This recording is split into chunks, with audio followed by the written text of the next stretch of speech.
16. Abra sua Bíblia no Evangelho de Jesus Cristo segundo escreveu João, no capítulo 15.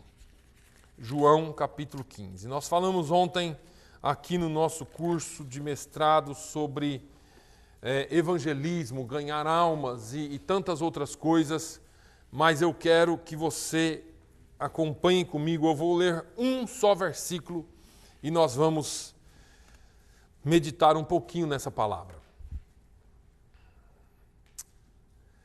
A Bíblia diz assim no versículo 16, João 15 e 16. Não me escolhestes vós a mim, mas eu vos escolhi a vós, e vos nomeei, para que vades e deis fruto, e o vosso fruto permaneça, a fim de que tudo quanto em meu nome pedirdes ao Pai, Ele vos conceda. Amém? Somente esse versículo. A igreja do Senhor deveria ter um papel profético na terra. Ela deveria ou deve exercer esse papel profético. Embora nós, como seres humanos, como viventes dessa terra, enfrentemos crises, enfrentemos obstáculos, enfrentemos situações adversas. Quando se trata do cumprimento da grande comissão encontrada em Marcos 16, Mateus 28, quando Jesus diz, ide por todo mundo, pregai o evangelho a toda criatura.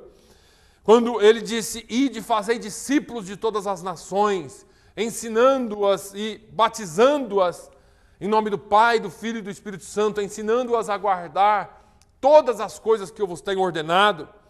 Quando se trata do cumprimento dessa ordem de Jesus, a igreja tem a grandiosa promessa do próprio Jesus, que disse, eis que estarei convosco todos os dias até a consumação dos séculos.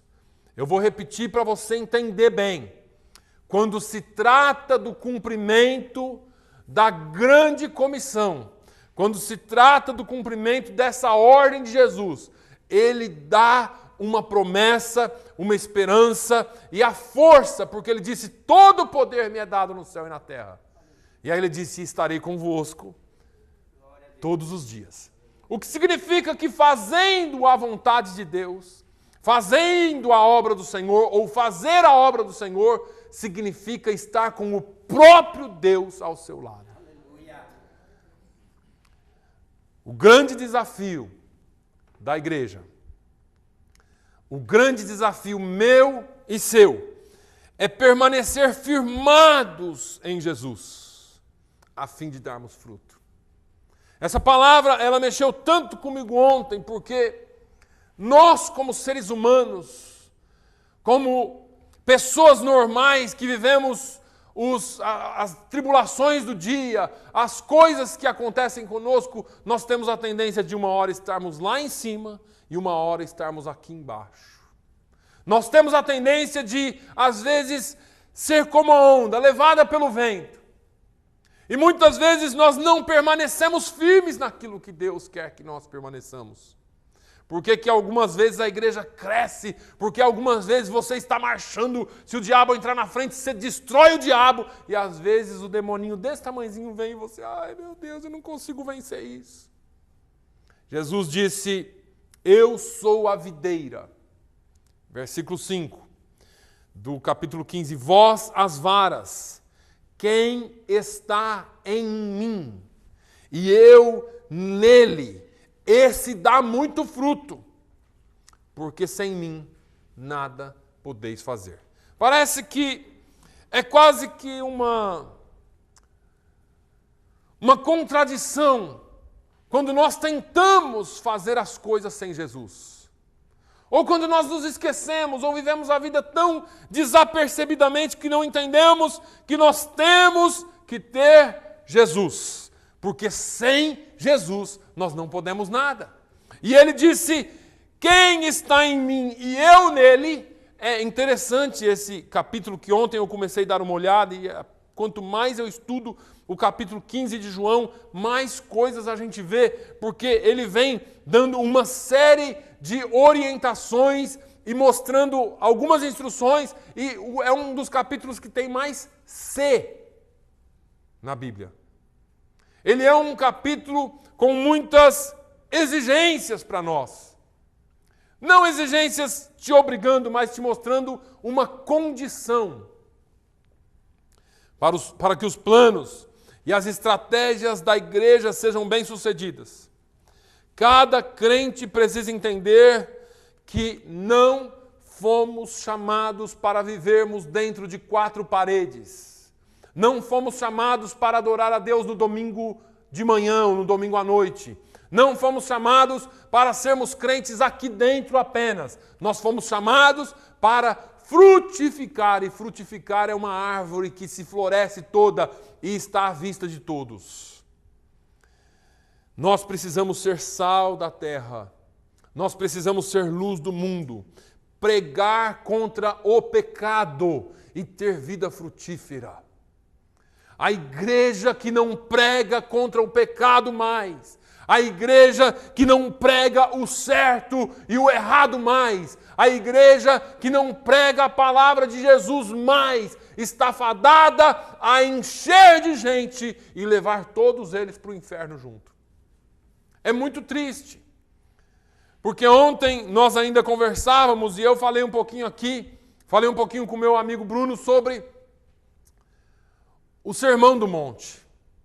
Como o Sermão do Monte é impossível de se cumprir.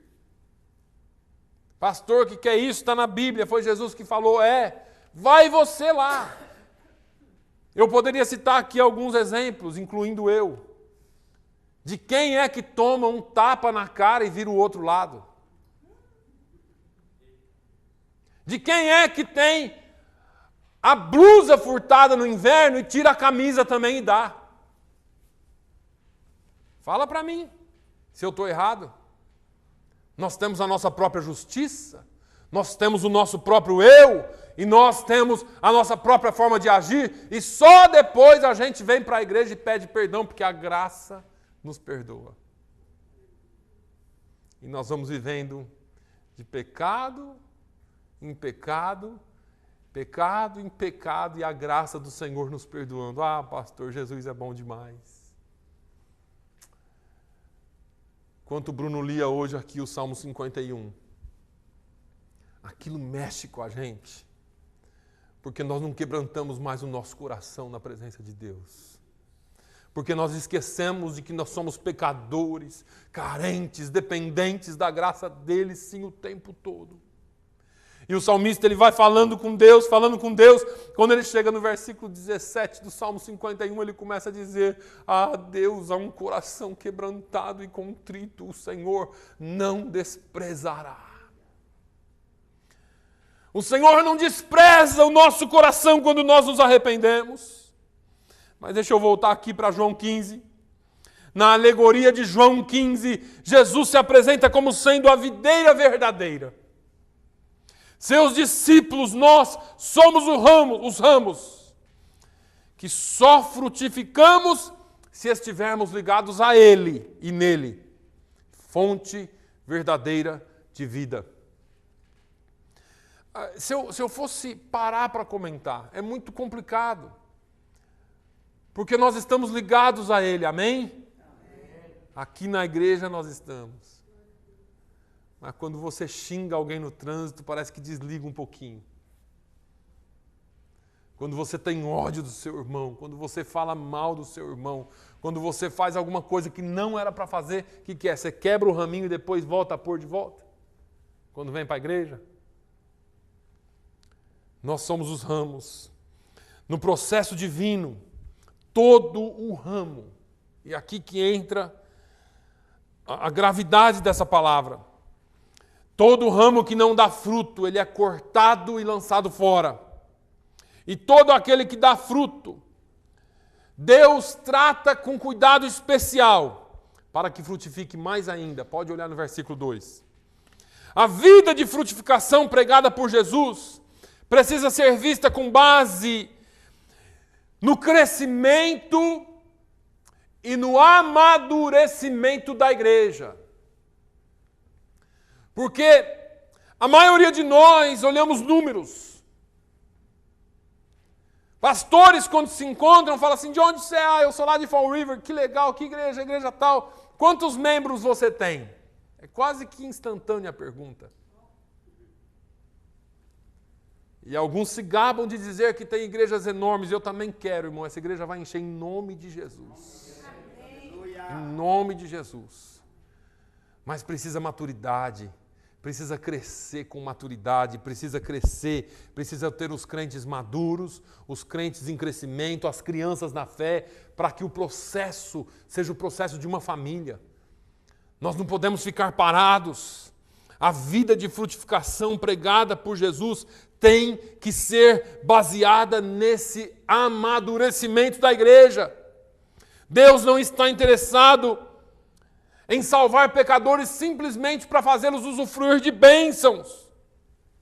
Ele requer que cada um de nós, como cristãos, tenhamos uma vida frutífera. Você já se perguntou alguma vez? O que Deus requer de mim? Porque, olha, eu vou falar uma coisa para você. Gente para pedir mais do que crente não tem. Crente gosta de requerer de Deus. Nós pedimos para Deus. Alguns de nós ajoelhamos ou oramos só para pedir para Deus. Passamos muito tempo sem agradecer. E às vezes agradecemos uma reza. Senhor, eu te agradeço pelo dia, te agradeço pela vida. Amém. Mas quando é para pedir, nós temos uma lista. O chamado para frutificar não é só para um. O chamado é para todos. Não são apenas alguns que precisam santificar suas vidas. Ah, se o pastor estiver santo, está tudo bem. Aliás, pastor tem que ser santo. Esse chamado não é só para que apenas alguns busquem em oração, para que alguns preguem a palavra, para que alguns ensinem, para que alguns sejam líderes de crianças, de jovens, de adolescentes. Todos nós somos salvos. E todos nós temos o mesmo compromisso diante de Deus. Porque Deus requer de nós todos. Quando salvos, nós somos ligados à videira verdadeira. E aí Ele requer que cada galho, cada ramo desse frutifique. Quando o Senhor voltar para buscar a sua igreja, coisa que alguns já não acreditam mais, Ele vai pedir contas. Ele vai pedir contas. 2 Coríntios, capítulo 5, versículo 10, o apóstolo Paulo fala assim, porque todos devemos comparecer ante o tribunal de Cristo, para que cada um receba segundo o que tiver feito, por meio do corpo, ou bem, ou mal. Todos nós vamos comparecer. E cada um vai passar pela balança de Deus. Mas o compromisso é bom que nós entendamos porque a gente faz parte de uma igreja. O compromisso, ele é pessoal e não coletivo. A igreja está fazendo, eu estou de boa, porque eu faço parte da igreja. A igreja está fazendo, está tudo bem para mim, porque eu faço parte dessa igreja. Mas você nunca fez nada. Você usufrui da bênção, mas você não quer fazer parte do trabalho.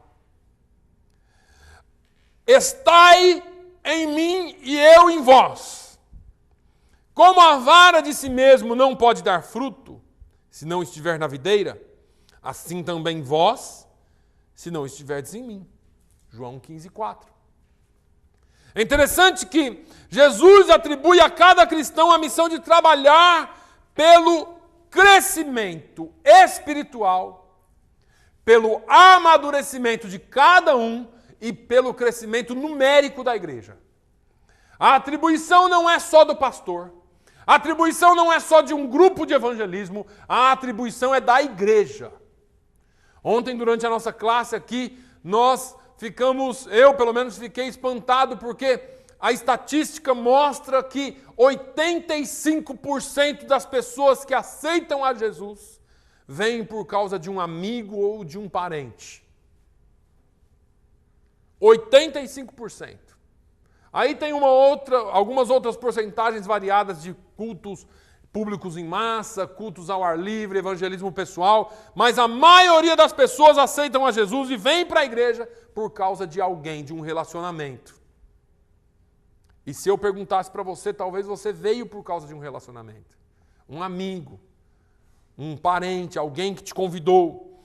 Essa individualidade que Deus implica a nós, porque o que eu disse, esse chamado é individual e não coletivo, essa individualidade implica num compromisso pessoal e um envolvimento diário por parte de cada um de nós, como um corpo bem ajustado.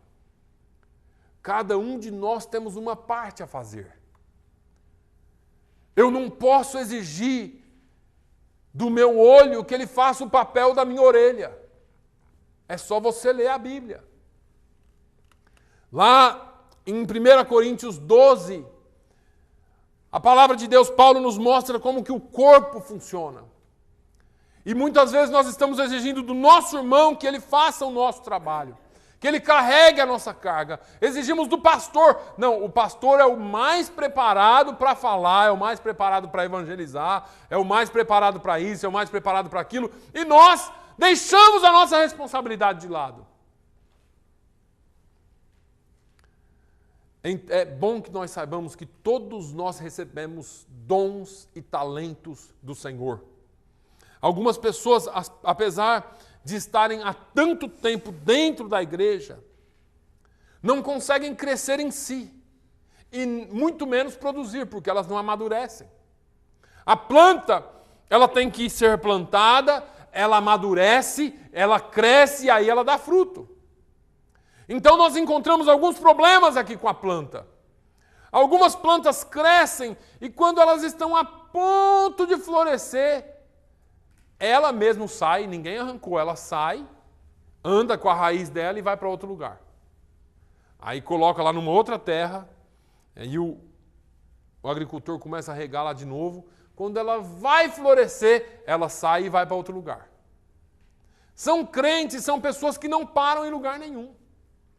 Você nunca vai florescer porque você não está enraizado em lugar nenhum.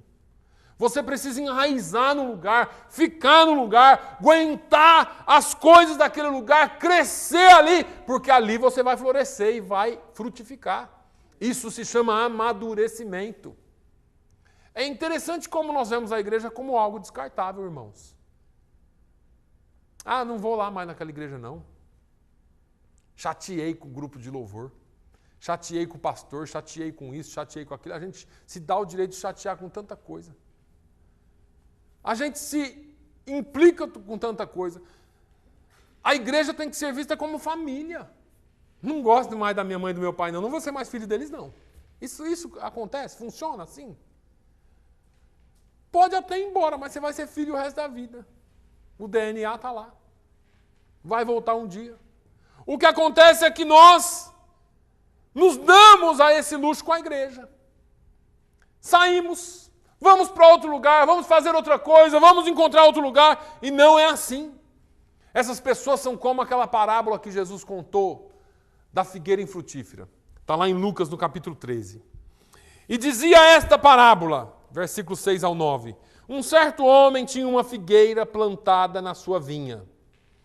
Foi procurar nela fruto, não o achando, e disse ao vinhateiro: eis que há 3 anos venho procurar fruto nessa figueira e não a acho. Não o acho. Corta, porque ocupa ainda a terra inutilmente. E respondendo ele, disse-lhe: Senhor, deixa este ano, até que eu a escave e a esterque. E se der fruto, ficará, e se não, depois a mandarás cortar. Pessoas que estão plantadas, deixa eu só te dar uma pincelada aqui nessa.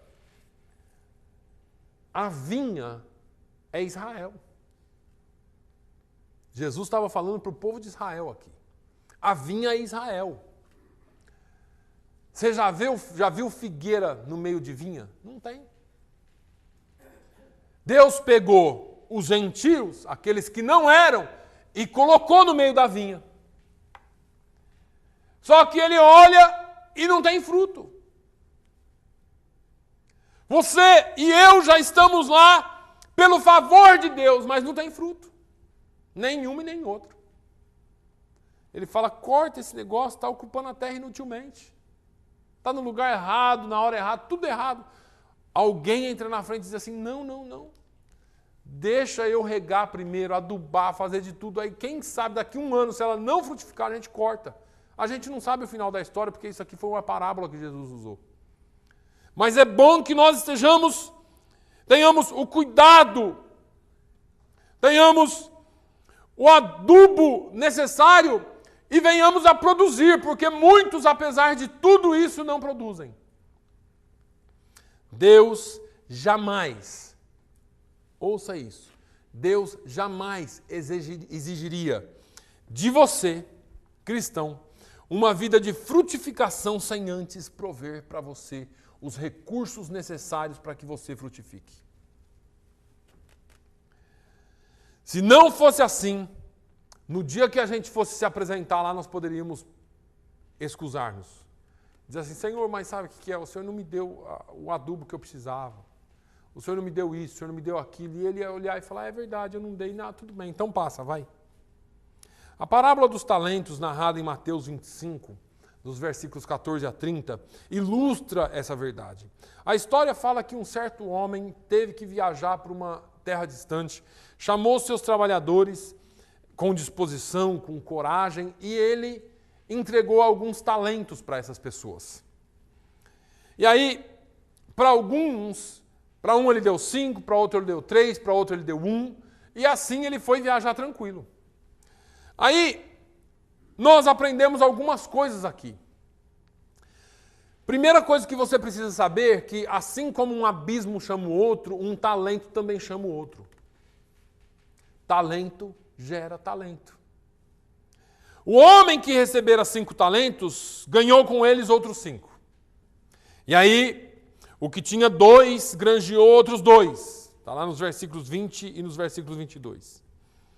A diligência levou à multiplicação. Então, se talento gera talento, eu posso dizer para você que santidade gera santidade. Eu posso dizer para você que ovelha gera ovelha. Que busca gera mais busca e mais poder. Que tudo aquilo que nós fazemos na obra de Deus vai ser multiplicado.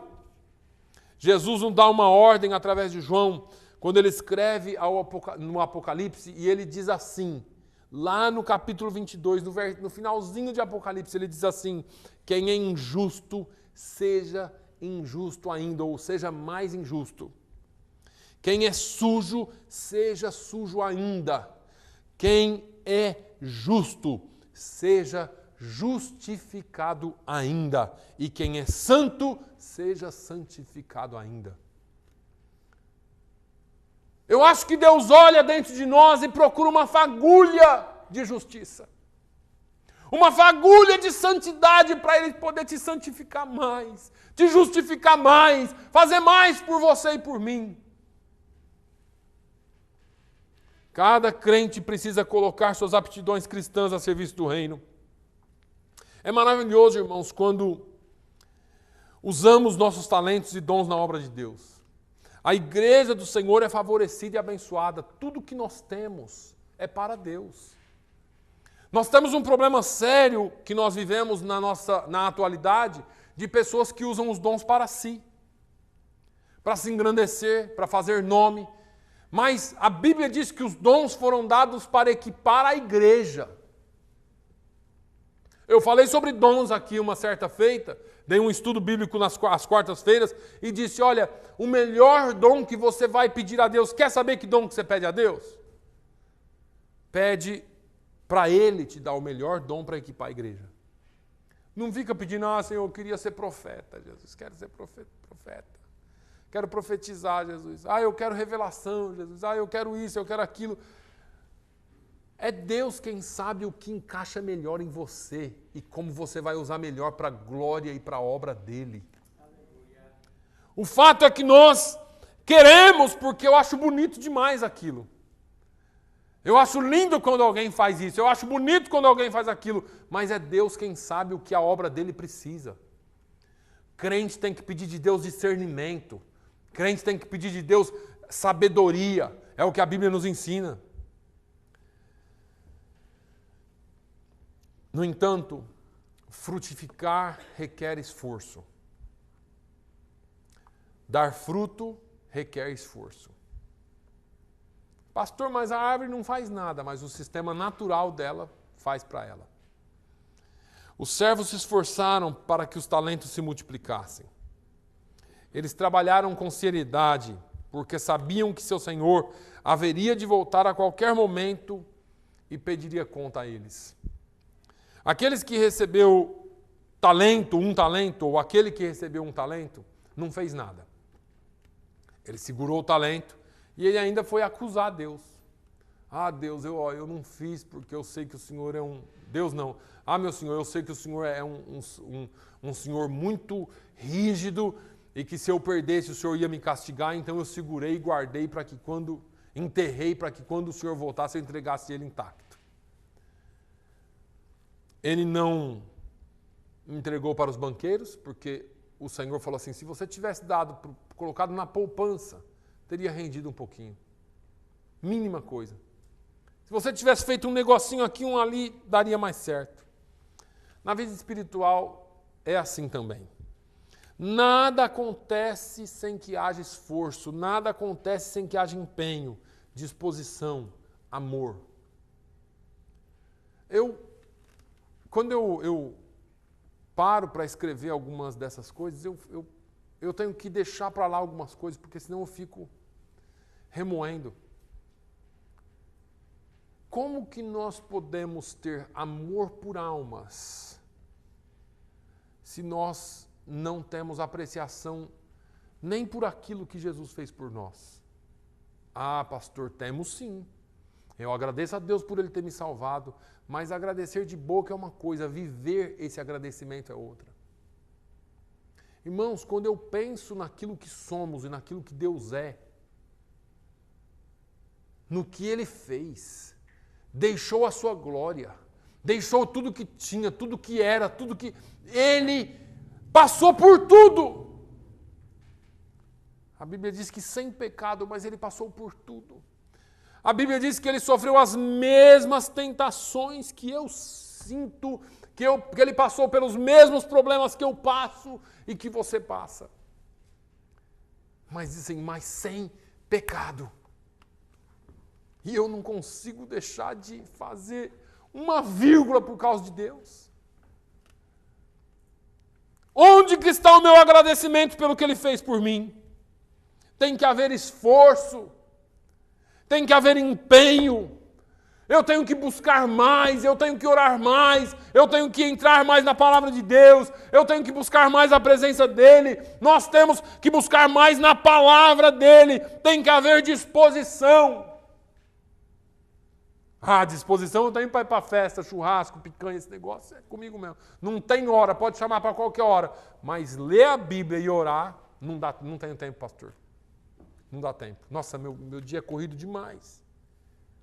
Nós achamos tempo para tudo que nós queremos.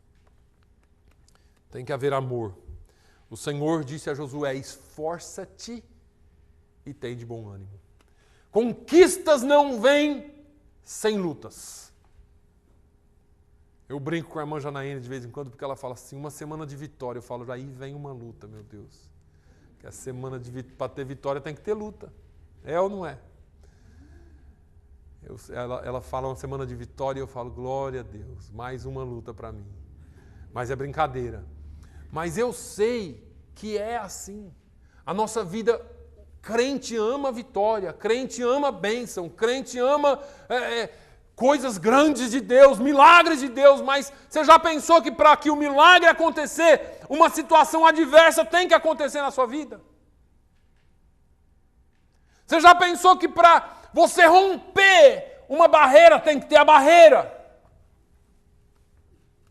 Nós gostamos do resultado final, mas quando está passando geme e reclama, e fala que Deus esqueceu, e fala que Deus abandonou, mas Ele não nos abandona e nunca nos desampara. Precisa haver empenho. Esforça-te. Tem bom ânimo. Eu falei aqui, acho que domingo passado, quando Caleb pediu a parte da herança a Josué, a sua parte da herança a Josué. Já haviam se passado 45 anos desde que a promessa havia sido feita por Moisés.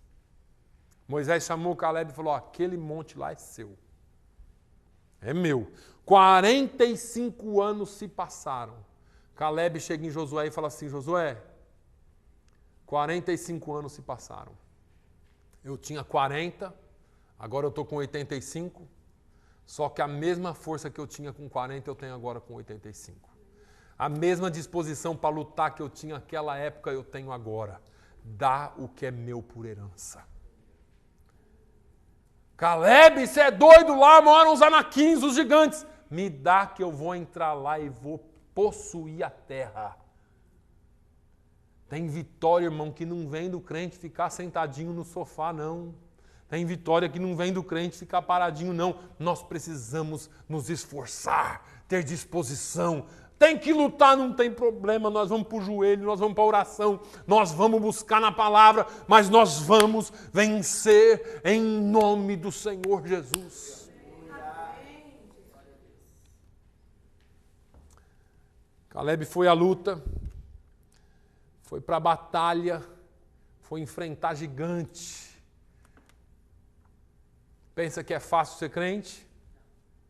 Nós nos esquecemos do que nós somos. E aí quando vem os gigantes, você fala assim, mas Senhor, que gigante que é esse? É o gigante, filho, vai lá e mata. O final da conversa entre Caleb e Josué é interessantíssimo. Está lá em Josué 14, 12 e 13. Agora, pois, olha Caleb falando para Josué. Dá-me este monte de que o Senhor falou aquele dia. Pois naquele dia tu ouviste que estavam ali os anaquins, e grandes e fortes cidades. Porventura, olha aqui, porventura o Senhor será comigo, para os expulsar, como o Senhor disse. E Josué o abençoou, e deu a Caleb, filho de Jefoné, a Hebrom em herança. Ô Josué, dá o monte que Deus prometeu, você estava lá, você ouviu. E se Ele prometeu, Ele será comigo nessa guerra, Josué. Irmãos, nós nos esquecemos de que Ele está conosco na guerra. Pode se levantar o gigante que for, o monte que for, a palavra de Deus diz que a vitória é nossa pelo poder do nome de Jesus. Mas tem implicações aqui, como eu disse. Esse é um dos textos que mais tem implicação, João 15. Existe um perigo nesse texto. É o perigo da vida infrutífera. É isso que me corrói. Para ilustrar esse ponto, eu quero voltar um pouquinho lá em Lucas, no capítulo 13. Lá na parábola da videira ou da figueira infrutífera, que nós acabamos de ler. Tem algumas coisas que nós precisamos aprender aqui. Primeira delas é que a fidelidade ela traz privilégios ou privilégios. Jesus esperava que houvesse fruto na vida das pessoas. Esperava-se que entre o povo escolhido houvesse fé, devoção, contrição, santidade. No entanto, havia apenas formalismo, havia apenas religiosidade, pecados ocultos. Irmãos, nada para mais a igreja do que pecado oculto. Nada segura mais a igreja do que o pecado não confessado. E não é confessado por pastor, não é confessado por irmão, é confessado para Deus. Deus não queria folhas, Ele queria frutos. Deus exige fidelidade proporcional às aptidões espirituais que Ele nos concede. Você sabe por que tem gente que vai se destruindo a cada dia? Porque Deus enche de dons. Deus enche de talento. Você já percebeu que tem gente que não precisa fazer nada?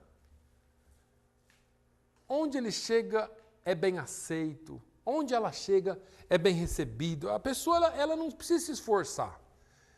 Parece que ela tem aquele carisma, aquele dom de Deus. Mas Deus exige fidelidade a isso. Existe uma proporção. Deus não espera que de uma laranjeira nasça um caqui, Ele espera que de uma laranjeira nasça laranja. É proporcional ao que ela é. Assim é na nossa vida. É proporcional ao que Deus nos deu. Se Deus te deu o dom da palavra e você não usa o dom da palavra, você não está frutificando palavra. Se Deus te deu o dom de palavra de sabedoria e você não usa a palavra de sabedoria, você não está frutificando o fruto que deveria estar ali. Deus não está vendo, Ele está vindo na sua planta, na sua árvore e não está achando fruto. Tem folha, mas não tem fruto. Está bonitinho, mas não tem fruto. A igreja infrutífera, ela é um problema. A decepção desse senhor aqui, que durante 3 anos ele não pôde encontrar um fruto sequer em sua plantação. O povo escolhido precisa corresponder a um chamado. Por isso que muitas vezes nós somos infrutíferos nas nossas realizações como uma planta que ocupa a terra inutilmente. Muitas igrejas hoje se assemelham a essa planta daquela época. A cada ano Deus tem procurado frutos, mas nada encontra. E lembre-se de uma coisa, eu estou falando a cada igreja, mas lembre-se que esse requerimento é pessoal. Porque eu disse aqui, a minha igreja faz, então eu estou livre de fazer. Cuidado que quem faz ou quem está frutificando, porque não é só fazer, é produzir, sobe, você não. As mudanças, a santidade, o compromisso e o comprometimento que você sempre pensa e faz um novo propósito, mas que ficam para trás em alguns dias. Ah, pastor, Senhor, agora eu vou fazer tal coisa, agora... A gente fala em evangelismo aqui, tem gente que se arrepia, porque Deus colocou no coração dele o desejo de ganhar almas. Mas só fica por aqui mesmo. Vem aquele desejo, se tem um culto de missão, um culto que fala de alguém que foi e pregou e almas aceitaram Jesus, você chora, mas só fica naquilo ali mesmo. Não tem disposição, não se coloca à disposição de Deus. O desejo de buscar essas almas passa depois de alguns dias. O amor pelos perdidos que sentimos quando ouvimos testemunhos ou pregações impactantes, como eu disse, mas que fica só nisso. Tudo isso são folhas. Folhagem bonita. Eu amo missões, pastor. Eu amo almas, eu amo evangelismo, mas você não aparece num evangelismo, você não aparece. Sempre há um problema. Ou então se espera do pastor que ele faça. Pastor, nós não vamos ter evangelismo na igreja, não? Vamos, irmão, pode começar. Pode chamar os crentes e ir para a rua evangelizar. Vamos organizar esse negócio, dar um curso e vamos para a rua evangelizar. Mas tem que depender da disposição, tem que depender do tempo, tem que depender da agenda do pastor.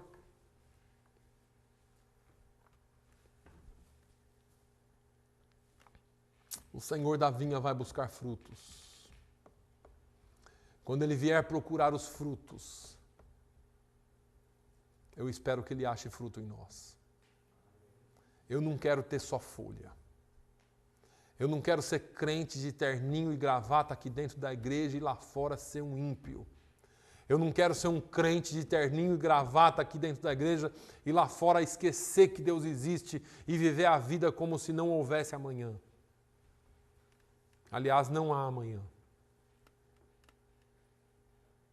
E é bom que nós saibamos disso.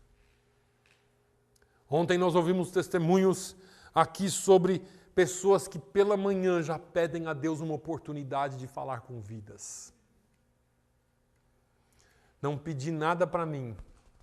Eu só pedi, Senhor, que nesse dia eu encontre alguém com quem eu vou falar sobre o seu amor. Nós já aprendemos aqui que as nossas orações são egoístas. E nós oramos pedindo para nós mesmos, requerendo de Deus a benção para nós mesmos. Senhor, me abençoa, Senhor, me dá, Senhor, guarda, Senhor, faz, Senhor.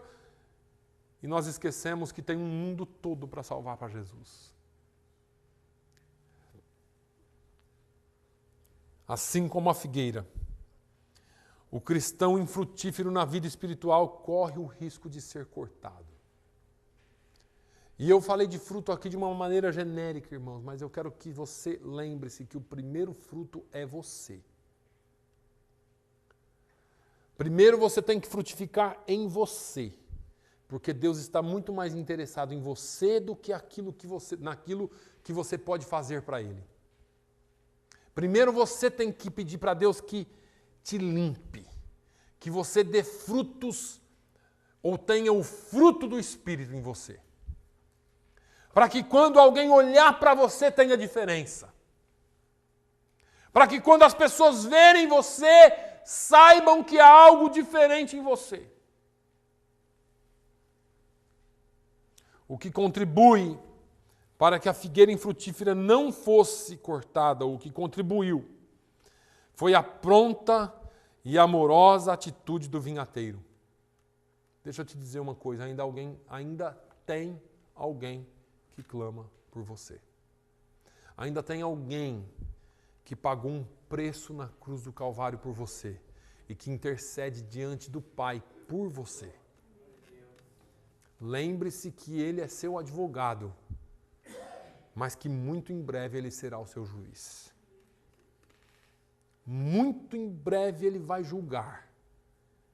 E como aquela historinha lá do cara que eu já contei aqui algumas vezes. Fez algo errado, ligou para alguém, para um advogado, e o advogado foi, defendeu e resolveu o problema dele. Próxima vez ele matou a esposa, ligou para o advogado de madrugada e falou, estou aqui com um rolo e tal. O advogado foi, defendeu e ele foi inocentado.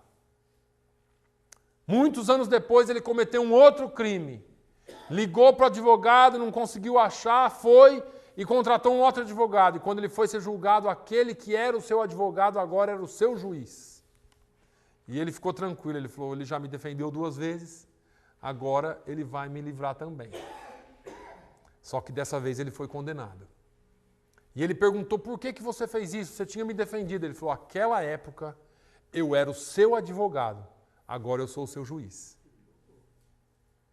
Muitos se enganam com a graça, porque pensam que naquele dia Jesus vai passar a mão na cabecinha sua e falar assim, eu já te perdoei tanto, agora chegou a hora, pode vir, vai. Não, naquele dia Jesus vai falar, eu te dei todas as oportunidades. Como ele mesmo diz aqui a Pedro, o diabo pediu para se andar com a sua vida e eu intercedi por você diante do Pai. Como Apocalipse diz que todos os dias Satanás vai te acusar, a mim e a você, diante do Pai. E Jesus é o nosso defensor. Mas vai chegar um dia que ele não será mais defensor. Vai chegar um dia que ele será juiz. E ele vai falar, eu fiz tudo pelo Naline. Eu fiz tudo pelo João, eu fiz tudo pela Maria. Eles não me ouviram, eles não quiseram. Agora eles serão condenados. Ah, mas Deus é amor. Ele é amor, mas Ele é justiça e fogo consumidor. Não brinque com a graça. Paulo fala que brincar com a graça é voltar lá na cruz e matar Jesus de novo. É vitupério. Muitos estão brincando com a graça de Deus. Uma coisa é certa. Um dia vai chegar. E eu espero ser achado digno de ter o meu nome escrito no livro da vida. Que nós sejamos achados dignos de ter o nosso nome escrito no livro da vida. Porque muitos não serão encontrados naquele dia. Muitos não serão encontrados naquele dia. Existe um perigo enorme de ser infrutífero. Deus tem dado a cada crente muitas oportunidades de se envolver com o crescimento espiritual próprio e da igreja. Vamos aproveitar essas oportunidades. Dedique-se um pouquinho mais. Busque um pouquinho mais a presença de Deus. Peça perdão para Deus de coração. Se arrependa. A pregação de Jesus, a pregação dos discípulos, a pregação de João Batista era essa: arrependei-vos, porque o reino de Deus vos é chegado. É tempo de arrepender. É tempo de voltar para a presença de Deus. Não é hora de brincar com coisa séria. O Senhor vai voltar para buscar a sua igreja. E se Ele não voltar no coletivo, Ele pode voltar para mim e para você agora. Porque nós não sabemos o que vai acontecer daqui a um minuto. Amanhã não existe, porque quando você chegar lá será hoje. Só existe hoje. E hoje o Senhor requer de você que você se conserte na presença dEle e dê fruto.